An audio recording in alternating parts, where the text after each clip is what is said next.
নলবাৰী গণেশ মন্দিৰলৈ এবিঘা ভূমিদান এটা ইছলামধৰ্মী পৰিয়ালৰ। নলবাৰীত সম্প্ৰীতিৰ উৎকৃষ্ট নিদৰ্শন এটা পৰিয়ালৰ বিশেষ মহানুভৱতা নলবাৰী গণেশ মন্দিৰলৈ ইছলামধৰ্মী পৰিয়াল এটা ওলাই আহিল নলবাৰী গণেশ মন্দিৰত ভূমিদান কৰিবলৈ। নলবাৰী ৩১ নং ৰাষ্ট্ৰীয় ঘাইপথৰ সমীপত থকা শিৱ গণেশ শান্তিধামলৈ ভূমিদানৰ বাবে ওলাই আহিল নলবাৰী চহৰৰ এটা ইছলামধৰ্মী পৰিয়াল।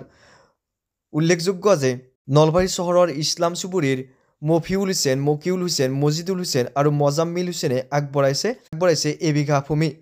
উল্লেখ্য যে তেওঁলোকৰ পিতৃয়ে ভূমি দান কৰাৰ ইচ্ছা প্ৰকাশ কৰিছিল নলবাৰী গণেশ মন্দিৰত আৰু সেই মৰ্মে তেওঁলোকৰ 4 পুত্ৰই আগবঢ়াইছে এবিঘা ভূমি মন্দিৰলৈ। নলবাৰী গণেশ মন্দিৰৰ গাতে লাগি থকা এবিঘা মাটি দান কৰিলে গণেশ মন্দিৰ সমিতিক আৰু যাক লৈ তেওঁলোকে উৎফুল্লিত হৈ পৰা পৰিলক্ষিত হ'ল। পবিত্ৰ গণেশ পূজাৰ দিনটোতে আগবঢ়াইছে এবিঘা ভূমি পৰিয়ালটোৱে গণেশ মন্দিৰলৈ। আচলতে এই মাটি দান কৰাৰ মূল দাতা হ'ল আমাৰ দেউতা। যেতিয়া গণেশ মন্দিৰ নিৰ্মাণ হৈছিলে, আৰম্ভ কৰিছিলে, তেতিয়া গণেশ মন্দিৰৰ যিসকল মানুহে নিৰ্মাণ কৰিবলৈ ইচ্ছা প্ৰকাশ কৰিছিলে তেওঁলোকৰ নিজৰ মাটি নাছিলে। তেওঁলোকে তেতিয়া আমাৰ দেউতাৰ ওচৰত গৈ, কাৰণ তাৰ পিছফালে মাটিখিনি আমাৰ দেউতাৰ আছিলে, সেই মাটিখিনি তেওঁলোকে গৈ দেউতাৰ ওচৰত এটা অনুৰোধ কৰিলে যে আমি তাতে এটা মন্দিৰ বনাম, যে আপুনি মাটি আমাক দিব নেকি।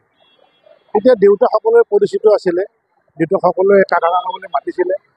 দেউতাই এতিয়া কৈছে ঠিক আছে তহঁতে মন্দিৰটো বনা, পিছত যেতিয়া আমাৰ ল'ৰাহঁতে মাটিবিলাক ভাগ বিতৰ কৰিব তেতিয়া এটা বিবেচনা কৰি মাটি দি দিব, মই সিহঁতক কৰি দিম। তেনেকৈ মোৰ মানুহখিনি আমাৰ ঘৰত গৈছিলে, সিহঁতক বহালে, মায়ে চাহ দিলে, দেউতাই কথা পাতিলে আৰু আমাক সেইমতে নিৰ্দেশ দিলে। আৰু সেইমতে যেতিয়া আমি মাটিখিনি ভাগ বতৰা কৰিলোঁ আমাৰ 4 ভাইৰ মাজত, তেতিয়া আমি আলোচনা কৰি দেউতাৰ যি সেই দান কৰাৰ ইচ্ছা আছিলে সেই ইচ্ছাটো আমি ৰাখি আমি গণেশ মন্দিৰক 1 বিঘা মাটি দান কৰিছোঁ।